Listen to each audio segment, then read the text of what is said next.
Yes, salut tout le monde, comment ça va? Hey, n'ayez crainte, c'est pas juste moi qui fais le podcast aujourd'hui. MVP Rod, j'ai un invité va me rejoindre un petit peu plus tard. Mais pour l'intro aujourd'hui, je voulais remercier un de nos sponsors. Ben oui, on a un sponsor cette semaine. Yes! Yes! Je vais pas sacrer parce que je veux pas qu'il soit fâché, mais yes, puis vous pouvez finir la phrase. Donc, il y a Sébastien Léger qui m'a contacté sur Patreon. C'est un Patreon. Sébastien Léger m'a dit Oli, j'aimerais ça aider le podcast. Là, j'étais comme, mais là, tu l'aides quand même pas mal juste en étant un Patreon, contrairement à beaucoup de personnes qui l'écoutent présentement. Mais il m'a dit qu'il voulait m'aider un petit peu plus. Fait que lui, il a une compagnie. Donc, un gros merci à Sébastien Léger. Puis sa compagnie, ça s'appelle Sébastien Léger Plâtrier Inc. Puis là, comme vous pouvez voir, je lis un texte parce que c'est lui qui me l'a envoyé. Puis c'est ça, je pense que ça va être mieux que si je dis n'importe quoi, là. Donc, la compagnie spécialisée en tirage de joints et revêtements acryliques Crépy, que ce soit pour des réparations mineures ou pour des travaux de plus grosse envergure, ils sont là. Okay, je suis quand même pas pire. Quand même pas pire. Puis là, si t'es comme moi, puis que moi, j'ai rien compris de qu'est-ce qu'il vient de dire. Revêtement acrylique, je sais même pas c'est quoi. Appelle ce dude-là parce que c'est ça. C'est clairement pas comment faire ça. Donc, un gros merci à Sébastien Léger Plâtrier Inc. C'est méga super apprécié. Pour de vrai, là, il en faudrait plus du monde de même dans la vie. En parlant d'autres personnes de même dans la vie, j'ai aussi 3 Patreons à remercier. J'ai un pickpocket en Nicolas Tremblay. Donc, un gros merci à Nicolas Tremblay d'encourager le podcast. J'ai aussi 2 nouveaux stéroïdes dealers en Jean-François Marchand-Vermette. Oui, c'est un long nom, hein, ça? Jean-François Marchand-Vermette et Gabriel S. Nollet. Donc, un gros merci à ces 2 dudes-là, ces 2 Patreons. Maintenant, ils font partie de la gang. Puis si toi, tu veux faire aussi partie de la gang, tu sais, qu'est-ce qui serait à faire? J'ai choqué. Qu'est-ce qui te reste à faire? C'est d'aller sur notre Patreon, qui est le... Ah, Rod, je l'avais mis. Canadien Gangster. Ouais, Patreon Canadien Gangster. Puis là, Rod, je me dis, quand j'ai fini de faire mon intro, je dois le prévenir, puis il faut que ça soit clair. Fait que Rog, j'ai fini mon intro.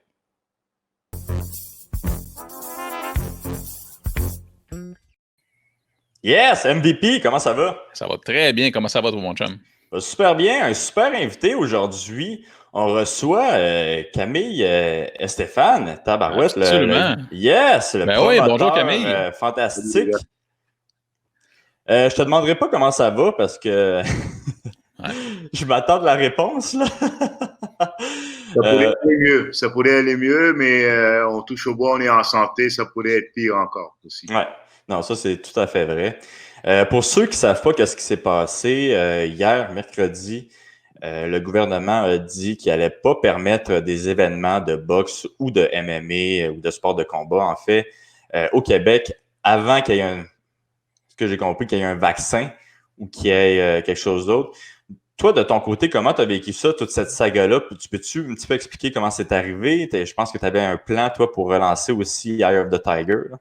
Oui, écoutez, nous, on avait engagé des lobbyistes pour approcher le gouvernement puis leur demander de déconfiner la boxe. Le déconfinement avait commencé dans plusieurs secteurs. Puis on avait préparé un protocole pour garder la sécurité, la santé de tout le monde, évidemment, avec le risque du COVID-19. Et au début, ils avaient félicité pour ce protocole-là. Ils ont trouvé ça très bien. Et la semaine, en fait, non, cette semaine, on a reçu un appel de la santé publique, notre avocat, qui lui disait, écoutez, le docteur Arruda nous a écrit un courriel qui dit ce qui suit. Alors, il avait écrit que la boxe professionnelle et les sports de combat professionnels seront pas déconfinés jusqu'à temps qu'il n'y ait pas un vaccin pour la COVID-19 ou bien un remède. Et on peut s'attendre à ce que cela prenne après un an et demi, peut-être 2, on ne sait pas. Alors, ça peut tout carrément tuer le sport. Et là, on a vraiment réagi très fortement parce que c'est pas cohérent avec les décisions qu'ils ont prises auparavant. Tu sais, je vous demande la question à vous deux, là, si on veut jouer l'avocat du diable. Dites-moi comment est-ce que c'est possible qu'un match de hockey, un match de football soit moins dangereux que deux boxeurs ou bien deux combattants, que ce soit arts martiaux mixtes ou boxe, qui sont testés à l'avance, dont les coachs sont testés à l'avance, qui ont été isolés dans leur chambre, qui ont une chambre toute seule avec leur homme de coin. Comment cela peut être plus dangereux que 40 personnes après un match de hockey là, ou bien de football dans le même vestiaire? Ça n'a aucun sens. Et d'ailleurs, c'est ça que j'allais dire, c'est que même que c'est pire pour les sports d'équipe. Alors, c'est du non, ça fait pas de sens. C'est vraiment, pour moi, c'est inacceptable. Pour moi, je pense que c'est un préjugé contre les sports des combats. Pour moi, je pense que c'est vraiment une question éloigner ça du revers de la main en disant, écoute, c'est pas une grande importance pour nous. Mais ils oublient que ces sports-là, ils ont amené Georges Saint-Pierre, ils ont amené David Lemieux, Jean Pascal, toute la renommée mondiale, tous les argents qui sont arrivés à nos mains ici au Québec à cause des sports des combats. Alors, je pense que c'est inacceptable. C'est pas juste ça, tu sais, si on regarde l'historique du COVID, le seul, un des seuls sports, il y a le ping-pong aussi, là, mais le seul sport qui était permis, qui n'a pas arrêté, en fait, c'est un sport de combat, c'était le UFC, tu sais. Fait que depuis presque le début du COVID, le UFC, c'est en marche. Puis c'est comme weird qu'ici au Québec, ça soit complètement l'opposé, que ça soit la dernière chose qui va être permis, tu sais. Ils ont prouvé, d'ailleurs, la UFC, l'expérience a prouvé que ça marche. Ça marche très bien. Et c'est le sport le plus facile à régler côté COVID-19 parce que c'est pas un sport d'équipe. Les gens sont tous testés, ils sont confinés, le plan fonctionne. Et je pense que c'est vraiment une injustice, carrément. Puis j'imagine que tu avais proposé un plan au gouvernement là, pour faire des événements. Quand tu as monté ce plan-là, t'avais-tu regardé un petit peu l'exemple du UFC? On a pris Top Rank à la boxe aux États-Unis, on a pris UFC, on a pris la WBC, la fédération de la WBC. On a même parlé avec la fédération anglaise de la boxe professionnelle. Alors, on a mis beaucoup d'efforts. Et d'ailleurs, les gens qui l'ont vu, qui en ont vu d'autres, ils ont vu ça, c'est le plan le plus complet et de loin quand on regarde tout sport confondu. Je pense vraiment que c'est de la discrimination. Et c'est un peu... d'après moi, c'est comme si c'est César dans le temps des Romains. Là. C'est pas acceptable. Ben, au-delà de les autorités québécoises, je pense qu'il y a une incompréhension totale, je pense, des sports de combat en général. Maintenant, ça se reflète juste de façon plus grande avec ce que vous vivez. Moi, j'avais vu au mois d'avril, vous étiez déjà actif, à savoir exactement quels seraient vos protocoles, où vous vous en alliez. Ça a même été prouvé depuis, c'est-à-dire le mois d'avril on en parle du UFC. Ouais. Il n'y a aucune raison qu'aujourd'hui, au mois de juillet, on se parle de ça, je pense. Puis, ce qui est dommage, là, c'est qu'on protège au Québec. On essaie de relancer l'économie dans tous les secteurs d'activité. Puis, je ne vois pas en quoi c'est différent, les sports de combat professionnels. C'est triste parce que, vous savez, s'ils maintiennent la décision, il va falloir qu'on aille sur la route pour faire des galas. Alors, on amène la business ailleurs, tandis qu'on a besoin de cette business-là. L'économie doit rouler chez nous. C'est justement... je suis abasourdi. Puis, est-ce que tu as déjà commencé à regarder où vous pourriez aller pour faire vos shows? Il y a beaucoup de possibilités. Maintenant, c'est sûr que le voyagement va être un peu plus difficile maintenant, mais si on regarde en août ou en septembre, quelque part, ça va être probablement beaucoup moins ardu. L'Europe est une possibilité. New Hampshire, oui, aux États-Unis, New Hampshire, c'est une possibilité. Connecticut, c'est une possibilité. Il y a l'Alberta qui déjà maintenant alloue les sports de combat. Alors, on a beaucoup de possibilités quand même. OK, fait que vous pourriez aller quand même juste à l'extérieur du Québec, au Canada, pour faire ces shows-là. Là. Oui. Je sais que l'équipe de judo, je pense, sont allés en Colombie-Britannique ou en Alberta. En Alberta pour faire justement leur camp d'entraînement pour les Olympiques. Là. Oui. Fait que je pense que là-bas, vous avez raison, là, c'est permis. Puis là, on parlait un petit peu du plan que vous aviez monté. C'est quoi qu'il y avait dans ce plan-là? Est-ce que c'était vraiment très similaire au UFC? Est-ce que vous avez vu un petit peu des lacunes dans le plan que le UFC avait? Le plan du UFC était très, très, très bon dès le début. Et ils ont été testés. Tu sais, je pense que le premier événement, ils avaient trouvé un athlète qui était atteint, puis ça n'a pas mis en danger le show au complet. Ils ont juste annulé son combat. C'était très bien pensé. Alors, on a ajouté des choses qui vont pouvoir s'appliquer au Québec plus que les États-Unis avec les besoins de la régie ici. Non, honnêtement, je pense qu'ils ont fait un très, très bon travail. Il a fallu qu'on fasse beaucoup de recherches quand même pour l'appliquer chez nous, mais on a suivi pas mal leur plan. OK. Puis juste, excuse-moi, vas-y, allez. Puis juste pour le fun, c'est quoi les affaires que vous avez ajoutées pour le Québec? Mais premièrement, tu sais, on voulait absolument que ce soit vraiment chaque équipe est confinée seule. On voulait que dans l'hôtel, il soit vraiment précisé l'équipe, disons, du coin bleu sera dans quel étage, l'équipe du coin rouge dans quel étage, et vraiment faire un planning de l'hôtel comme tel. De plus, on voulait s'assurer que tout se passe dans l'hôtel. Alors, la venue, le ring est dans l'hôtel, la pesée est dans l'hôtel, les chambres dans l'hôtel. Les athlètes étaient confinés à leur chambre en tout temps. Alors, pendant 3 jours, les athlètes ne pouvaient pas sortir de leur chambre. Ils doivent manger dans leur chambre. Tous les membres de l'équipe doivent rester vraiment à l'hôtel. Toute personne, alors celle qui travaille, par exemple, à faire, je ne sais pas, les tests des gants de la régie, devait être là.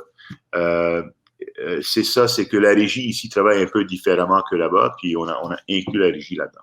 OK. Mais c'est quand même très hermétique comme plan, d'où mon questionnement de je comprends pas pourquoi, un peu comme tout le monde. Est-ce que c'est possible, je ne sais pas, là, c'est frais la nouvelle, que dans 6 mois, il y a un changement de fusil d'épaule de la part des autorités québécoises en lien de santé, là? Il faut qu'il y ait un changement. Moi, je ne vais pas abandonner, on va continuer. On n'est pas dans un système, l'autorité n'est pas... c'est pas une dictature. Il faut qu'on puisse en jaser. Il faut être cohérent. Je sais que leur pouvoir maintenant est illimité à cause de la situation. Ils n'ont pas vraiment à jaser avec personne, mais il faut être cohérent. Il faut être juste dans les décisions. Il y a quand même 680 000 personnes à travers le Québec qui aiment la boxe. Il y a encore autant de monde qui aime les arts martiaux mixtes. Puis souvent, c'est des gens qui aiment les deux. Alors, si on peut parler probablement d'1 million de personnes sur 8 millions qui aiment ces sports-là. Les jeunes boxeurs qu'on développe maintenant dans des gyms de boxe, les jeunes judokas, les jeunes qui jouent au karaté, eux, ils peuvent pas avoir des compétitions. Mais un joueur de soccer peut. Le voisin à côté peut aller faire un match de soccer. Lui, ça n'a pas d'allure. Là. Ça va tuer le développement. Tu sais, les Olivier Aubin-Mercier, les Georges Saint-Pierre, les Nordine Taleb, les David Lemieux. Ben, ça n'existera pas dans 3-4 ans parce qu'aujourd'hui, ils vont pas pouvoir performer. Là. Alors, ouais, c'est ça. Comme je disais en blague, là, c'est que moi, au début de l'année, je pensais être millionnaire à la fin de l'année. Puis finalement, j'étais à 2 semaines de me créer un OnlyFans. Fait que, ouais. Là, c'est un petit peu touché comme question. Fait que si tu veux pas y répondre, c'est pas dramatique. Mais j'imagine qu'il y a beaucoup de dépenses présentement, parce que je sais que vous payez vos athlètes à Eye of the Tiger à chaque mois. Ou je ne sais pas comment ça fonctionne, mais j'imagine que l'argent sort présentement et l'argent entre pas. Est-ce que le gouvernement quand même a décidé de vous aider ou non, on n'a pas demandé de l'aide, honnêtement. Puis c'est vrai et c'est pas vrai. C'est vrai qu'on paye nos athlètes, mais aussi c'est pas vrai qu'on n'a pas de revenus. On a des revenus. On est chanceux d'avoir créé un réseau qui s'appelle Punching Grace. Punchinggrace.com, c'est un réseau abonnement. Alors, les gens s'abonnent, puis ils ont présentement aux alentours de 100 heures de boxe qu'ils peuvent regarder des documentaires, d'anciens combats, une très belle librairie de combats classiques. Les gens aiment ça, et spécialement pendant la période des COVID-19, il n'y avait pas grand-chose qui se passait. Alors, on a nos membres qui ont continué à être membres, puis payer mensuel. Alors, on a des revenus quand même qui rentrent pour bâcler un peu le boucle, disons. Qu'est-ce qu'on peut faire, nous autres, comme amateurs? On parlait de centaines de milliers d'amateurs de boxe. Y a-t-il quelque chose qu'on peut faire pour essayer, je ne sais pas si le mot mettre de la pression, c'est le bon, mais tu sais, pour essayer de montrer de toute évidence claire que, regardez, on appuie votre mouvement? Comme toute injustice, il faut se faire entendre. Tu sais, la voix est importante de chacun et chacune. On a eu une réponse aujourd'hui de la santé publique qui dit, écoutez, on veut pas vous donner le loisir de pouvoir faire votre sport parce que c'est trop dangereux. Du fait que les particules, après avoir lu notre protocole, les particules peuvent survoler dans l'air un peu plus que 2 mètres parce que c'est des coups de poing. Alors, quand on se donne un coup de poing, la sueur, ces particules sont dans l'air, du sang, possiblement de la salive, et ça propage un risque plus élevé. Mais je pense qu'il y a un manque de diligence dans leur travail, je pense, ou bien même un manque de transparence. Parce que dans notre plan, c'était très clair que le boxeur ou bien l'athlète qui va être dans le ring ou bien dans la cage, ben lui, il va avoir été testé. Il n'a pas la COVID-19. Les 2 athlètes sont testés, l'arbitre est testé. Alors, ils ont donné une excuse qui est tout simplement une insulte. C'est insultant. Il faut que les gens sachent ça et que on demande. Et moi, ce que je demande, c'est un comité dans lequel on peut s'asseoir avec le gouvernement et jaser et dire, écoutez, vous avez des questions, vous avez des inquiétudes, laissez-nous vous donner ces réponses-là pour qu'on puisse faire que le sport reprend d'une façon sécuritaire. Malheureusement, on n'a pas eu la chance de se faire écouter jusqu'à présent. Puis ça, c'est inacceptable. Puis là, vous dites que c'est le gouvernement, mais est-ce que la régie a travaillé avec vous ou a travaillé un petit peu plus? Ben, là, c'est touché un petit peu, mais non, est-ce qu'elle travaillait avec... écoutez, moi, on est dans un combat, puis je vais vous donner l'heure juste. La RACJ, la réponse est que leur responsabilité, leur seule responsabilité, c'est de répondre aux questions de la santé publique. Moi, je suis pas d'accord avec ça. Je suis pas d'accord du tout. Je pense que la RACJ, elle est là dans le domaine. Ça a été créé en 1980, ça fait 40 ans. Et ça a été créé pour nettoyer le sport des gens qui sont des non-voulus dans le sport professionnel. Et ils ont fait une bonne job avec ça. Ils ont aussi été créés pour la sécurité des athlètes et la santé du secteur comme tel. Et présentement, je pense qu'on a été laissé tomber par toutes les nouvelles gouvernements parce que ça n'a pas de sens, leur réponse. Je pensais que la régie aurait plus agi à titre de médiateur aussi, tu sais, en voulant dire il y a 2 côtés à la médaille, tout ça. C'est des gens qui sont impliqués à longueur d'année. Sentez-vous que c'est comme si elle se retirait dans un moment qui est comme crucial? Absolument. Malheureusement, c'est ça. Je ne peux pas dire autrement. Je suis déçu, très déçu, parce que je ne pense pas que c'est une décision qui fait du sens. C'est complètement injuste. Puis est-ce que tu penses laisser tes athlètes se battre ailleurs aux États-Unis?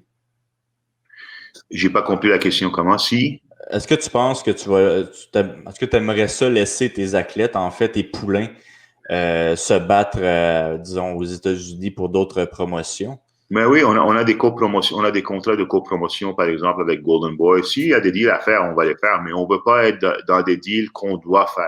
Tu sais, tu dois être dans une position où tu peux bien négocier puis faire les combats que tu veux et non pas les combats que tu dois faire parce que sinon, c'est toujours désavantagé. Alors, on doit donner, nous, on a investi beaucoup. On a 25 athlètes qui sont signés, plusieurs qui sont dans les top 5, top 10 mondiaux. Il y a plusieurs qui sont proches des combats de championnat du monde. Alors, on n'est pas pour tout bousiller parce que la décision a été prise à la légère, comme on voit bien maintenant. Là. La réponse est la preuve, comme quoi ils n'ont pas vraiment fait leur travail diligent que ça prend. Ils ont été vraiment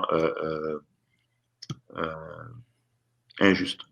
Puis ce qui est encore plus triste, c'est que quand on parlait tantôt que les athlètes qui entrent dans le ring à ce moment-là sont absolument clean, hein, ils ont été testés, j'ai du mal à comprendre pourquoi on parle rendu là de la salive, de la sueur, etc. à ce moment-là. Pour moi, c'est quelque chose de très basic. Puis je trouve ça excessivement dommage que c'est un des points dont on vous a parlé ce matin. Là. C'est ça, la réponse m'a surpris et ça me choque, c'est insultant, c'est enrageant. Il faut garder le calme, il faut quand même continuer une communication, j'espère, avec eux. On veut avoir un comité dans lequel on peut s'asseoir, mais il manque de diligence et clairement désorganisé. Tu sais, on a vu beaucoup de choses, de décisions qu'on se dit, OK, c'est un nouveau virus, c'est difficile, on connaît pas comment dealer avec, alors ils savent pas quoi faire des fois, mais dans cette situation, c'est un manque d'organisation, c'est un manque d'être diligent puis transparent. Ouais, puis c'est bizarre. Tout est bizarre vraiment avec ce qui se passe présentement, là. Parce que, tu sais, je pense qu'au début, quand toutes les règles ont été faites, on pensait que le virus était beaucoup plus meurtrier qu'il l'est, ben, en tout cas, qu'est-ce qu'on est en train de voir présentement. Mais plus ça avance, on dirait que plus qu'ils mettent de règles, tu sais. Fait que c'est des fois, c'est déconcertant un petit peu de savoir qu'est-ce qui se passe, là. Honnêtement, regarde, Olivier, moi, je suis pas médecin, alors je peux pas leur donner un conseil. Tu sais, on est là pour écouter les médecins, voir ce qu'ils disent. Mais il faut être cohérent. Alors, ce qui vont Pitou, ben, ils vont pour Minou, là. Tu sais, tu peux pas me dire, le hockey, c'est correct, le football, c'est correct, mais les arts martiaux mixtes, c'est pas correct. Pourquoi? Parce que ça survole plus que 2 mètres. Oui, mais le gars, il est testé. Exact. Il n'a pas de COVID-19. Peu importe le sport. Peu importe le sport. Si tu es testé, il n'y en a pas de problème. Exactement. Mais c'est ça, puis en fait, il y a moins de chances, vu comme tu disais, tu sais, il va y avoir moins de personnes, là. Il va y avoir moins de personnes, il va y avoir moins de personnes, moins de chances qu'il y ait une erreur. Ouais. Je veux dire, en réalité, c'est qu'il y a moins de chances que quelque chose se passe, là. Puis on l'a vu avec le UFC, c'est arrivé une couple de fois que quelqu'un a testé positif. Puis écoute, il n'y a personne qui l'a attrapé à cause du UFC à date, là. Fait que je veux dire, c'est comme une incompréhension. C'est vraiment un manque de transparence. Il y a anguille sous roche, il y a autre chose, je ne sais pas c'est quoi, mais moi, j'accepte pas cette réponse. Puis on va continuer à pousser, on va faire ce qu'on peut. Puis s'ils ne changent pas d'avis, ben on va aller chercher nos objectifs quand même. Là. Nous autres, on va continuer, les gars vont boxer, mais c'est vraiment pas idéal. C'est pas idéal, c'est malheureux. C'est quoi le plan pour le futur, là? C'est quoi les prochains moves? Très simple. On regarde maintenant où est-ce qu'on peut faire les galères. On regarde comment est-ce qu'on va pouvoir voyager. Premièrement, ça prend des visas dans certains cas de travail. On essaie de mettre tout ça en place. Puis garder les gars motivés aussi. Tu sais, c'est très démotivant pour nos athlètes. C'est très, très démotivant pour eux de voir que mon futur, là, il a l'air de quoi? Est-ce qu'ils vont, tu sais, la boxe, est-ce qu'elle sera là demain? Si c'est 1 an, 2 ans sans boxer, sans voir de la boxe chez nous au Québec, ben, le secteur va avoir pris un très dur coup. Ben, c'est pas juste ça, c'est que, tu sais, aussi, s'il n'y a pas de boxe professionnelle, il va y avoir beaucoup moins de jeunes qui vont vouloir faire de la boxe, fait qu'il va y avoir comme un trou dans la relève aussi du sport, là, au Québec. Exactement. Fait que c'est un petit peu capotant. Puis même là, tu sais, si vous décidez de faire un événement, disons ailleurs au Canada ou ailleurs aux États-Unis, en Europe, les athlètes qui sont ici, c'est-tu illégal qu'ils s'entraînent avec quelqu'un? Genre, c'est quoi, la police, la SWAT va débarquer au gym de boxe puis leur dire d'arrêter de se donner des câlins, genre? Mais c'est comme tu dis, c'est que le développement va arrêter. Tu sais, ils ont pas, disons qu'ils ont le droit de s'entraîner, mais ils n'ont pas le droit de faire des compétitions. Tu sais bien, comme moi, que pour développer un athlète, ça prend de la compétition. Là, tu sais. Alors, le trou va être béant pendant quelques années. On va manquer de talent, on va manquer de gars qui vont briller à l'international. On peut penser à tous les coachs, à tous les gyms qui sont ouverts à travers la province. Il y a beaucoup, beaucoup de monde dans ces gyms-là. Tu sais, ça va tomber à l'eau, là. C'est très triste. C'est ça, le nombre de gyms qui va fermer après ça, c'est fou, là. Oui, exact. Puis, tu sais, ce sont des gens qui sont hyper dédiés. Tu sais, c'est vraiment des gens qui, de cœur, le font beaucoup plus que pour l'argent à la base, là.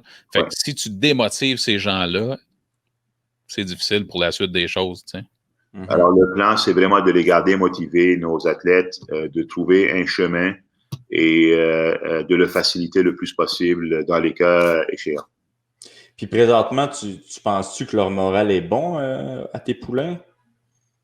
On est une équipe qui est fière de dire qu'on est les plus travaillants. Tu sais, on coûte beaucoup les bonnes habitudes de travail, d'être discipliné, d'être assidu chaque jour. Alors, ils continuent à travailler. mais c'est un dur coup sur le moral. Des fois, tu en prends un coup, il faut que tu te relèves, puis on va se relever. OK. Puis est-ce que vous avez créé des activités pour vos athlètes? Genre Oui. des entraînements en groupe ou Certainement, on a fait beaucoup de choses pendant les semaines et les mois de confinement pour les garder actifs, garder motivés.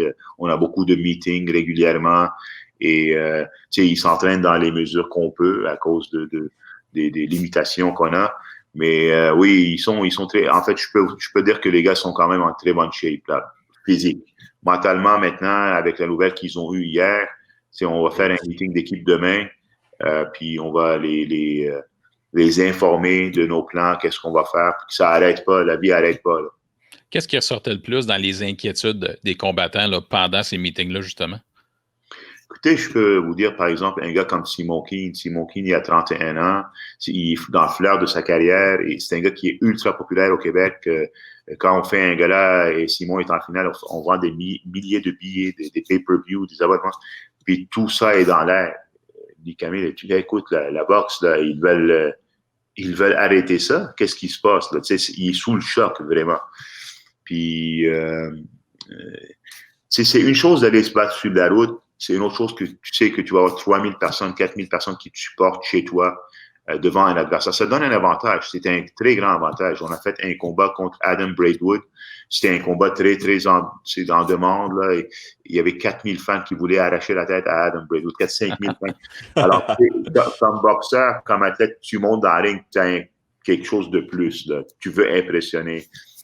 C'est des choses qui vont manquer à nos athlètes, malheureusement. Puis, tu sais, souvent, ces athlètes-là aussi, c'est un petit peu la boxe qui les sauve, là.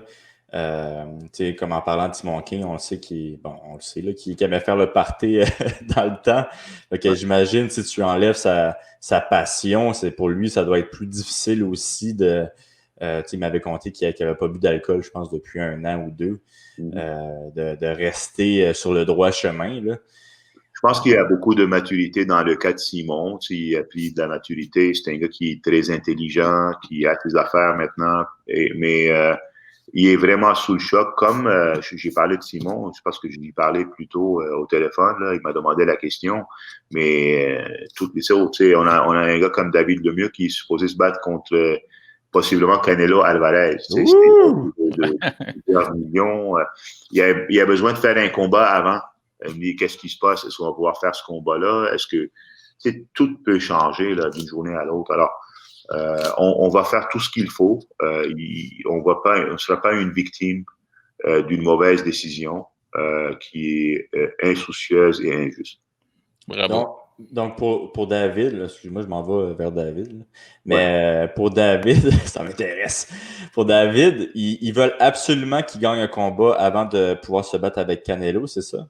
Non, mais tu sais, dans la négociation, une belle victoire fait toujours une grande différence. Tu sais. Alors, ça aurait pris un combat. Si on n'est pas pour s'entendre avec eux pour un combat tout de suite, une belle victoire impressionnante peut nous aider. Là.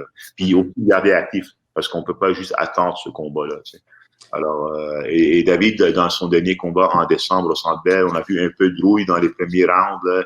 Alors, on veut démontrer que c'était juste de la rouille et rien d'autre. Puis est-ce que vous êtes en pourparlers présentement avec l'équipe de Canelo?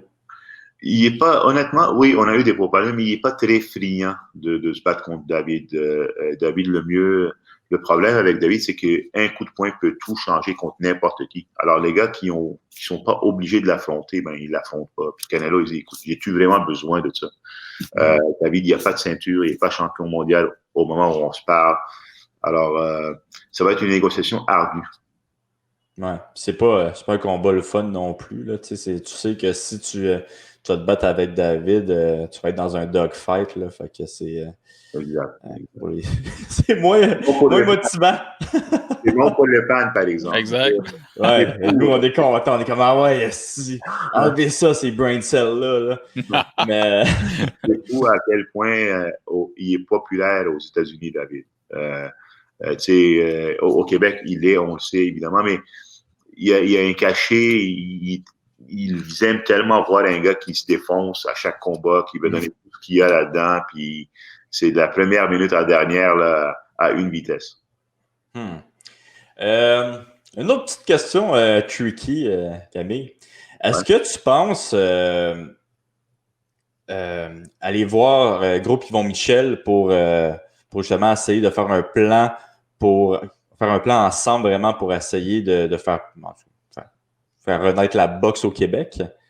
Non. On fait nos choses. On a juste besoin de voix, de plus de voix. Je pense qu'ils ont embarqué hier, ils ont envoyé un communiqué de presse, puis là, ils vont évidemment s'impliquer avec le gouvernement, j'espère aussi. On fait chacun notre bord. Ça ne veut pas dire que travailler ensemble peut faire une différence. C'est juste qu'on a besoin le plus de voix possible qui disent, écoute, ça c'est injuste. On a un système qui a l'air d'être dictatorial, puis c'est pas le Québec, ça. On est supposé être ici, être honnête, être intègre et dire les vraies choses. Qu'est-ce qui se passe? Pourquoi est-ce que notre sport est pas déconfiné? Les excuses que vous nous donnez, c'est juste des excuses. C'est pas vrai que c'est plus risqué. Clairement. Je peux expliquer ça à un jeune de 12 ans et me dire, ben oui, ça n'a pas d'allure. Un jeune de 10 ans, il va dire la même chose. Alors, il faut pas prendre les gens pour des idiots. Mais c'est ça fait quasiment que Aruba, il y avait tellement d'affaires à faire cette journée-là qu'il a regardé ça, il a dit, ah non, les autres, ils se collent, je veux même, c'est un petit peu, on dirait, de la fermeture d'esprit complètement. Là. Ouais, c'est ça, puis peut-être, je sais pas qu'est-ce qui peut-être qu'il s'est fait malmener quand il était jeune par un boxeur, là. Mais genre... J'espère que c'était une mauvaise journée au bureau pour lui. Il a pris sa décision d'une façon hâtive, puis on espère, on lui demande, docteur Arruda, revisiter, s'il vous plaît, parce que c'est une décision qui a des séquelles très, très graves pour le Québec et pour le sport et pour l'économie. Et pour le futur également de tout ce que tu viens de mentionner, tu sais. Absolument. C'est un manque de diligence. Là. C'est vraiment un manque de bonnes habitudes de travail. Là. Parce que c'est clair là, qu'ils ont pas lu le plan comme il faut. Ou bien qu'ils l'ont lu, puis ils trouvent des excuses. Dans les deux cas, c'est pas bon. C'est pas bon. C'est pas ça le C'est le CAC. Ils ont été élus. Puis là, on se demande est-ce qu'on a élu les bonnes personnes. Bon, sur ces paroles, je pense qu'on va finir ça là-dessus. Pour de vrai, un gros merci, Camille, d'être venu sur le podcast puis en parler un peu. Super intéressant. Vraiment. Surtout bonne chance pour la suite. On espère qu'il y aura un changement rapidement là, pour vous aider. Ouais, puis... Et vous aussi, continuez, vous faites une très bonne job. C'est un bon podcast, puis c'est toujours très intéressant. Ouais, j'ai entendu dire que tu l'écoutais à chaque semaine, notre podcast. C'est-tu vrai? Pas à chaque semaine, mais j'essaie. Et peut-être, là, on l'a déjà dit, là, mais peut-être juste pour rappeler au monde, qu'est-ce qu'ils peuvent faire pour aider la boxe au Québec? Ça serait quoi, rapidement? Là? C'est de tout simplement s'exprimer sur les réseaux sociaux, s'exprimer, dire, écoutez, soyez juste, donnez-nous la chance de s'asseoir puis jaser avant de prendre des décisions draconiennes comme celle-là. On a besoin de beaucoup de voix. C'est des vidéos qui font des petits 15 secondes là, qui disent ce qu'ils veulent dire, ce qu'ils pensent de cette situation. Ça peut aider énormément. Ouais, non, je suis tout à fait d'accord. Je pense que eux autres, qu'est-ce qu'ils voient, c'est des votes qui s'envolent, puis ça, ils ne traitent pas. C'est exactement la game. Hey, merci Camille. Merci puis c'est ça, bonne chance. Merci, ciao. Bye.